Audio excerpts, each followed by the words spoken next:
जहाँ के लोग प्राचीन काल से एल्केमी नाम की एक विद्या का इस्तेमाल करते आ रहे थे। इस विद्या के जरिए लोहे की चीजों को पिघलाकर सोने का बना दिया जाता था और कुछ लोग तो इस विद्या का इस्तेमाल मरे हुए लोगों को फिर से जिंदा करने के लिए भी करते थे। मगर ये कोई बच्चों का खेल नहीं है, ये एक बेहद खतरनाक तकनीक थी और इसके बारे में ये अफवाह थी कि अगर एक्सपेरिमेंट के दौरान कोई गड़बड़ी हुई तो भयंकर तबाही मच सकती है। खैर, इसके बाद हम एडवर्ड और अल्फोंसे नाम के दो भाइयों को देखते हैं जो बचपन से खुद ही एल्केमी सीखने की कोशिश कर रहे थे। इस काम के लिए वो अक्सर अपनी लाइब्रेरी की किताबों का इस्तेमाल करते और किताबों के हिसाब से ही एक्सपेरिमेंट्स किया करते। एक दिन उन्होंने एल्केमी के जरिए खिलौना बनाया और खुशी से दौड़कर अपनी माँ को दिखाने गए। उनकी माँ ने भी खुश होकर उन्हें गले लगा लिया, पर जैसे ही वो दोनों फिर से खेलने के लिए मुड़े तो अचानक उनकी माँ को दिल का दौरा पड़ गया और उनकी मौके पर ही मौत हो गई। इससे दोनों भाइयों को काफी गहरा सदमा लगा क्योंकि अब उनकी देखभाल करने वाला कोई नहीं था। वो किसी भी हालत में अपनी माँ से जुदा होने को तैयार नहीं थे। तभी एडवर्ड को एक आइडिया आया और उसने अल्फोंसे से कहा कि वो एल्केमी के जरिए ट्रांसम्यूटेशन नाम की एक प्रक्रिया करके अपनी माँ को फिर से जिंदा कर सकते हैं। पर अल्फोंसे ने इसके बारे में डरावनी अफवाह सुन रखी थी, इसलिए उसने कहा कि इसका अंजाम अच्छा नहीं होगा। लेकिन एडवर्ड ने उसे समझाया कि डरने वाली कोई बात नहीं है, कर लेंगे हम यार, कॉन्फिडेंस रख तू। इसके बाद उन्होंने मिलकर प्रक्रिया की तैयारी शुरू कर दी। सबसे पहले उन्होंने किताब में लिखा सारा सामान इकट्ठा किया और उसे एक जादुई गोले के बीच में रख दिया। इस जादुई गोले को ट्रांसम्यूटेशन सर्कल भी कहा जाता है। फिर जैसे ही उन्होंने मंत्र बोलने शुरू किए, अचानक गोले में जबरदस्त ऊर्जा पैदा होने लगी और कुछ ही पलों में वहाँ एक भयंकर बवंडर बन गया। उसी पल उन्हें एहसास हुआ कि उनका एक्सपेरिमेंट फेल हो चुका है, पर तब तक बहुत देर हो चुकी थी। फिर जल्द ही उस जादुई बवंडर ने उनका पूरा घर उजाड़ कर रख दिया। फिर इस घटना के 20 साल बाद हम देखते हैं कि एडवर्ड अब काफी बड़ा हो चुका था और वो तेजी से एक मॉन्क के पीछे भाग रहा था जिसके पास एक रहस्यमयी लाल पत्थर था। असल में इस पत्थर की मदद से बिना किसी सामग्री के भी एल्केमी की जा सकती थी। अब जैसे ही एडवर्ड उस मॉन्क को पकड़ने वाला था तो अचानक मॉन्क ने इस खास पत्थर की मदद से एडवर्ड पर बड़े बड़े पिलर्स से हमला कर दिया। इनसे बचने के लिए एडवर्ड को उल्टे पांव भागना पड़ा। इसके बाद उसने पाताल से कई भयानक मॉन्स्टर्स को बुलाकर उन्हें एडवर्ड के पीछे छोड़ दिया। तभी अचानक एडवर्ड ने अपनी जादुई छड़ी निकाली और तब ये पता चलता है कि अब वो भी एक माहिर एल्केमिस्ट बन चुका था।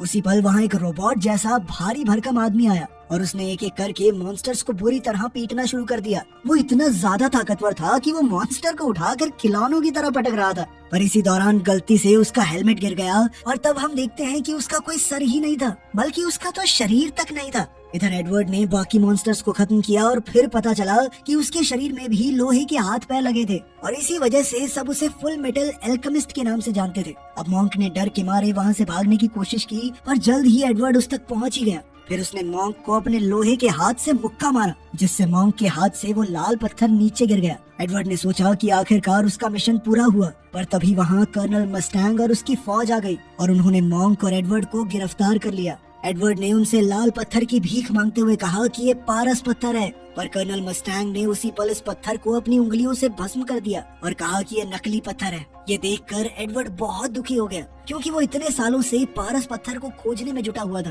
तभी वहाँ पर वही रोबोट जैसा आदमी आया जो कोई और नहीं बल्कि एडवर्ड का छोटा भाई अल्फोंसे ही था। उसने एडवर्ड को हौसला देने की कोशिश की मगर इसी मौके का फायदा उठाकर मॉन्क फौजियों के चंगुल से बचकर भाग गया। खैर, बाद में सब मिलिट्री बेस पहुँचे तो कर्नल मस्टैंग ने कहा कि पारस पत्थर जैसी कोई चीज नहीं है। असल में जो पत्थर मॉन्क के पास से मिला था वो मॉन्क की शक्तियों की वजह से ही जादू कर रहा था। मगर एडवर्ड को भी पूरा विश्वास था कि कहीं ना कहीं पारस पत्थर जरूर मौजूद है और अगर वो ढूंढता रहा तो वो उसे जरूर मिलेगा। असल में इस पत्थर को हासिल करने के पीछे उसका मकसद था कि वो इस पत्थर की शक्तियों की मदद से अपने खुद के हाथ पैर और अपने भाई का पूरा शरीर वापस ले आए। फिर जब वो मिलिट्री बेस से निकलकर अपने घर की तरफ जा रहा था तो एडवर्ड को अपनी बचपन की पक्की सहेली विनरी मिल गई। दरअसल उसे एडवर्ड के मिशन के बारे में खबर मिली थी और जब उसे इसके पीछे की कहानी का पता चला तो उसने कहा कि वो भी पारस पत्थर ढूंढने में उनकी मदद करेगी। उधर मॉन्क मिलिट्री के चंगुल से बचकर एक खुफिया कमरे में पहुंचा जहां 3 जादुई गैंगस्टर उसका इंतजार कर रहे थे। उनकी लीडर थी लस्ट। इसके अलावा ग्रुप में एनवी नाम की एक लंबी लड़की थी जो किसी का भी भेष बना सकती थी और ग्लूटनी नाम का लड़का जो दुनिया में कुछ भी खा सकता था। असल में लस्ट ने मॉन्क को किसी काम पर भेजा था लेकिन मॉन्क वो काम पूरा नहीं कर पाया, इसलिए लस्ट गुस्से से आग बबूला हो उठी। फिर उसने सजा देने के लिए जादू से अपने हाथ लंबे करके उसे गला घोंटकर मार डाला। उसके मरते ही ग्लूटनी तुरंत उसकी लाश को नोच नोच कर खा गया। वहीं दूसरी ओर एडवर्ड सोने की कोशिश कर रहा था पर उसे बार बार 20 साल पुरानी घटना के दृश्य दिखाई दे रहे थे। जब उनका एक्सपेरिमेंट फेल हो गया तो एडवर्ड को सच के दरवाजे पर लाया गया जहाँ इस ब्रह्मांड का सारा ज्ञान छिपा हुआ है। अचानक दरवाजा खुला और दो भयंकर हाथ उसे खींचकर अंदर ले आए। अब एडवर्ड ब्रह्मांड में तेजी से उड़ता हुआ जा रहा था और अचानक उसे थोड़ा दूर अपनी माँ की झलक दिखाई दी। उसने उन्हें छूने की पूरी कोशिश की, मगर अगले ही पल उसने देखा कि वो दरवाजे से बाहर आ गया था। खैर, अब एडवर्ड को एल्केमी का पूरा ज्ञान हो गया था और अब वो बिना किताबों के भी उसका इस्तेमाल कर सकता था। तभी वहाँ एक धुएं के बादल जैसी मूर्ति आई और उसने कहा कि मैं भगवान हूँ। उसने कहा कि अगर कोई एक मरे हुए इंसान को वापस जिंदा करना चाहता है तो उसे भगवान से एक डील करनी होगी। इसके मुताबिक किसी को जिंदा करने के बदले में उसे अपने शरीर के एक हिस्से की बलि देनी होगी। अब एडवर्ड कुछ भी करके अपनी माँ को जिंदा करना चाहता था, इसलिए भगवान ने बदले में उसका एक पैर ले लिया। बाद में एडवर्ड की आँख खुली तो वो अपने घर में था। घर बिल्कुल वैसा का वैसा था, पर उसका पैर कट चुका था। इसके अलावा उसका भाई अल्फोंसे भी कहीं नजर नहीं आ रहा था। तब उसे एहसास हुआ कि अल्फोंसे ने तो माँ को जिंदा करने के लिए खुद को ही कुर्बान कर दिया। इसके बाद एडवर्ड उसी जादुई गोले के पास गया जहाँ उन्होंने एक्सपेरिमेंट किया था। उसने देखा कि वहाँ एक काले रंग के धुएं वाला मॉन्स्टर था जो उसकी माँ तो बिल्कुल नहीं थी। अब वो अपना पैर भी गवा चुका था और उसकी माँ भी जिंदा नहीं हुई थी, इसलिए वो गुस्से से तिलमिला उठा। इसी चक्कर में वो एक आर्मर सेट से टकरा गया और अपने भाई को वापस जिंदा करने के लिए उसने दोबारा जादू शुरू किया। उसका एक्सपेरिमेंट सही रहा और एक बार फिर वो सच के दरवाजे के सामने आ गया जहां भगवान पहले से उसका इंतजार कर रहे थे। इस बार उसे अपने भाई को जिंदा करना था तो भगवान ने उसके बदले उसका दूसरा पैर भी ले लिया। जब उसकी आंख खुली तो उसने देखा कि उसके दोनों पैर कट चुके थे। फिर उसने देखा कि अल्फोंसे जिंदा हो गया था, पर उसका शरीर नहीं था बल्कि वो एक रोबोट के रूप में था। खैर, अब असलियत में हम देखते हैं कि कर्नल मस्टैंग दोनों भाइयों और विनरी को टक्कर नाम के एक एल्केमिस्ट के पास लेकर आया, क्योंकि उन्हें उम्मीद थी कि यहाँ से पारस पत्थर के बारे में कोई जानकारी मिल सकती है। जब वो वहाँ पहुँचे तो टक्कर ने उन्हें अपने खास आविष्कार दिखाए।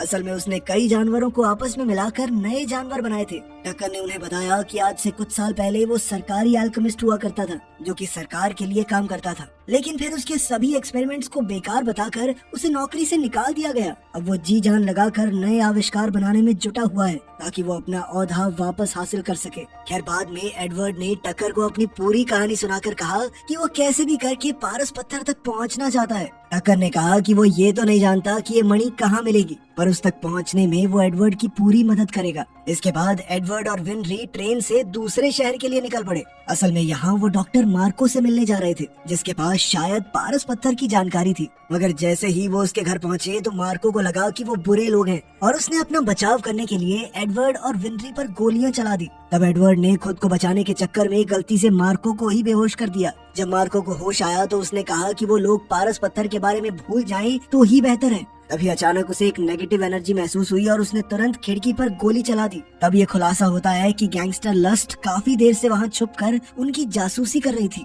वो धीरे धीरे उन तीनों की तरफ बढ़ने लगी। मार्को ने उस पर धुआंधार गोलियां चलाई, लेकिन लस्ट पर कोई असर नहीं हुआ। आखिरकार उसने अपने लंबे लंबे पंजों से सबको दीवार से चिपका दिया और मार्को के सीने में चाकू घोंपकर उसे मौत के घाट उतार दिया। उसके जाने के बाद मार्को ने अपनी आखिरी सांसें गिनते हुए एडवर्ड को बताया कि पारस पत्थर का सच उसे लेबोरेटरी 5 नाम की एक जगह में मिलेगा। असल में ये एक खुफिया बिल्डिंग थी जिसका इस्तेमाल मिलिट्री करती थी। एडवर्ड ने इसके बारे में और जानने की कोशिश की, मगर इतना कहते ही मार्को की मौत हो गई। इसके बाद एडवर्ड सीधा टकर के घर पहुंचा और वहां उसने देखा कि टकर ने एक इंसान और कुत्ते को मिलाकर एक अनोखा जानवर बनाया था। तब टकर ने खुलासा किया कि इस एक्सपेरिमेंट के लिए उसने अपनी बेटी और कुत्ते को ही कुर्बान कर दिया था। इससे पहले वाले जानवर उसने अपनी पत्नी के शरीर के हिस्सों का इस्तेमाल करके बनाए थे। ये सुनकर एडवर्ड गुस्से से लाल हो गया और वो टक्कर को बुरी तरह पीटने लगा। वो टक्कर की जान लेने ही वाला था कि ऐन वक्त पर अल्फोंसे ने वहां आकर उसे रोक दिया। फिर टक्कर को अपनी पत्नी और बेटी की जान लेने के जुर्म में जेल में कैद कर दिया गया। इसके बाद एडवर्ड ने कई किताबों में लैब 5 के बारे में ढूंढने की कोशिश की, मगर कई हफ्तों की मेहनत के बाद भी उसके हाथ कुछ नहीं लगा। पर एक शाम जब वो लाइब्रेरी में था तो मिलिट्री जनरल वहाँ आया और उसने एडवर्ड को बताया कि लैब 5 असल में मिलिट्री के स्टोर रूम का नाम है जिसे अब कोई इस्तेमाल नहीं करता। ये सुनते ही एडवर्ड तुरंत अपनी टीम के साथ वहाँ पहुँचा। उधर वो मिलिट्री कैप्टन लैब 5 पर और रिसर्च कर रहा था तो उसे पता चला कि लैब 5 असल में एक बहुत बड़ा जादुई गोला है जहाँ बहुत बड़े पैमाने पर ट्रांसम्यूटेशन जादू को अंजाम दिया जा रहा है। उसने अपने सीनियर्स को इसके बारे में खबर देने की सोची, पर बदकिस्मती से लस्ट ने उसे रोक दिया। बेचारा कैप्टन जैसे तैसे घर से भागा और उसने जनरल को फोन किया, मगर तभी एनवी कर्नल मस्टैंग का भेष बनाकर वहाँ आई और उसने कैप्टन का खून कर दिया। असल में वो कर्नल पर इस कत्ल का इल्जाम लगाना चाहते थे ताकि उसे जेल हो जाए। आखिरकार उनका प्लान कामयाब रहा क्योंकि कुछ लोगों ने उसे हत्या करते हुए देख लिया था और उन्होंने पुलिस को खबर कर दी। वहीं दूसरी ओर वो पागल साइंटिस्ट टक्कर भी जेल से भाग निकला। वहीं एडवर्ड और उसके दोस्तों को भी गिरफ्तार कर लिया गया था, क्योंकि वो खूनी कर्नल मस्टैंग के साथ अक्सर दिखाई देते थे। फिर उन्हें कमरे में कैद कर दिया गया, पर एडवर्ड बड़ी चालाकी से सबको लेकर भाग निकला। इसके बाद वो एक गाड़ी चुरा कर लैब 5 में पहुंचे, जहां कर्नल मस्टैंग और एक लेफ्टिनेंट के बीच लड़ाई चल रही थी। अचानक मस्टैंग ने चुटकी बजाई और उसी पल लेफ्टिनेंट के शरीर में आग लग गई। सबको लगा कि मस्टैंग पागल हो चुका है, पर तभी चलते हुए लेफ्टिनेंट का रूप बदला और तब पता चला कि वो लेफ्टिनेंट के भेष में एनवी थी। जल्द ही लस्ट और उसके गुंडे भी वहां आ पहुंचे और लस्ट ने मस्टैंग के पेट में चाकू घोंपकर उसे बुरी तरह जख्मी कर दिया। इसके बाद वो वहां से भाग निकली तो एडवर्ड ने उसका पीछा किया, मगर जल्द ही वो एक सुनसान कमरे में पहुंचा, जहां एक बड़ा सा जादुई गोला बना हुआ था। लेकिन इससे पहले कि वो कुछ समझ पाता, साइंटिस्ट टक्कर उसके सामने आया। उसने अपनी जेब से एक पारस पत्थर निकाला और ये खुलासा किया कि यहाँ हजारों की तादाद में ऐसे पत्थर बनाए जाते हैं। असल में ये ऑपरेशन मिलिट्री का ही चलाया हुआ था। फिर टक्कर ने कहा कि किसी मरे हुए इंसान को जिंदा करने के लिए कुर्बानी तो देनी पड़ती है, इसलिए बड़े बड़े आर्मी ऑफिसर्स अपने घर वालों को फिर से जिंदा करने के लिए कैदियों की कुर्बानियां दे रहे थे। ये सुनकर एडवर्ड हक्का बक्का रह गया, लेकिन इससे पहले कि वो कुछ और जान पाता, तभी अचानक लस्ट ने वहां आकर टक्कर को मार डाला, क्योंकि उसने एडवर्ड को खुफिया राज बता दिया था। तब ये खुलासा होता है कि लस्ट कोई आम इंसान नहीं, बल्कि जादू से बनाई गई एक क्रीचर है, इसीलिए वो इतनी ज्यादा शक्तिशाली थी। तभी इस पूरे ऑपरेशन का मास्टरमाइंड जनरल वहां आया। उसने बताया कि उसका असली मकसद ऐसे ही सुपरनैचुरल इंसानों की फौज खड़ी करना है, और लस्ट उसके सबसे ताकतवर योद्धाओं में से एक है। इसके बाद उसने कमरे की बत्ती जलाई तो अचानक टक्कर ने देखा कि छत पर हजारों बेजान रोबोट्स लटके हुए थे। फिर जनरल ने सभी पारस पत्थर सिलेंडर्स के जरिए रोबोट्स तक पहुंचाए, और जैसे ही वो पत्थर रोबोट्स की छाती में लगाए गए तो एक एक करके वो जिंदा होने लगे। अपने बनाए रोबोट्स को जिंदा होते देखकर जनरल खुशी से झूम उठा और उनसे मिलने गया, मगर जल्द ही सभी रोबोट्स ने उसे घेर लिया और उसे ही नोच नोच कर खा गए। इतनी ही देर में कर्नल अल्फोंसे और विनरी भी बाकी जनरल्स के साथ उस कमरे में आ पहुंचे, और फिर वो सब एडवर्ड के साथ मिलकर रोबोट्स का सामना करने लगे। रोबोट्स की तादाद बहुत ज्यादा थी, इसलिए उन्हें लगा कि आज वो मारे जाएंगे, पर तब कर्नल मस्टैंग ने कहा कि रोबोट्स को मारने के लिए उनके सर आपस में टकराने होंगे। इसी तरीके से उन्होंने रोबोट्स को मारना शुरू कर दिया, मगर फिर भी उनकी तादाद कम होने का नाम नहीं ले रही थी, इसलिए एडवर्ड और उसके साथी चालाकी से बाहर आ गए। लेकिन वहाँ उनका सामना लस्ट और उसके गुंडों से हुआ। हालांकि मस्टैंग जख्मी था, मगर फिर भी उसने अपनी सारी शक्ति इकट्ठी करके जबरदस्त आग निकाली, जिसमें एनवी जलकर राख हो गई। इसके बाद कर्नल ने लस्ट पर हमला किया, पर कोई फायदा नहीं हुआ, क्योंकि वो बार बार जिंदा हो जाती थी। कर्नल और एडवर्ड ये देखकर भौचक्के रह गए, और आखिरकार लस्ट ने खुलासा किया कि उसकी छाती में पारस पत्थर लगा हुआ है, जिस वजह से उसके पास अद्भुत शक्तियाँ हैं। मगर ये राज बताना ही उसकी सबसे बड़ी गलती थी, क्योंकि उसी पल एडवर्ड, अल्फोंसे और कर्नल ने मिलकर उस पर एक साथ हमला कर दिया। तभी कर्नल ने अपनी जान जोखिम में डालकर उसकी छाती से पारस पत्थर निकाल लिया, जिससे लस्ट की तुरंत ही मौत हो गई। इधर ग्लूटनी ने ये सब देखा तो वो खुद ही दुम दबाकर भाग निकला।